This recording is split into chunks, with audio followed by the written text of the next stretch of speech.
Une rêve illégale à Sunny sur l'ancienne base de l'OTAN. Les images que vous voyez là sont d'Elisa et elles datent de ce week-end. Des milliers de personnes sont venues d'un peu partout en Europe à cette rêve à Sunny. Quelle est la situation maintenant? Perrine a été voir le bourgmestre de Vresse pour faire le point sur la situation aujourd'hui. L'évacuation s'est relativement bien passée et alors ça s'est terminé hier quand même vers 21 h parce que évidemment il y a eu quelques petits soucis sur la fin, des personnes qui ont dû être évacuées, qu'on a retrouvées quand même dans des états de santé compliqués et d'autres qui étaient simplement manquants, donc des personnes qui étaient disparues qu'on a finalement retrouvées. Alors apparemment, selon les autorités, le site ce matin, à quelques exceptions près, il était relativement propre. Maintenant, évidemment, il va y avoir des suites à cet événement. Il y a tout le volet judiciaire qui va s'enclencher.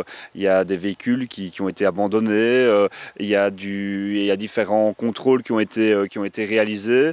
Je ne suis pas habilité à en dire plus parce que c'est la partie judiciaire. Est-ce qu'il y a un risque de récidive? C'est une ancienne base de l'OTAN, on le rappelle. On l'écoute. Pour la plupart, ils étaient rentrés dans les bunkers en fait pour faire la fête. Et alors, il est évident que dès ce matin, tous les bunkers seront fermés. Et comme son nom l'indique, un bunker est difficilement pénétrable. Donc ici, je pense que le lieu aura beaucoup moins d'intérêt. Voilà, si vous voulez plus d'infos, n'hésitez pas à vous rendre sur le site pour des développements.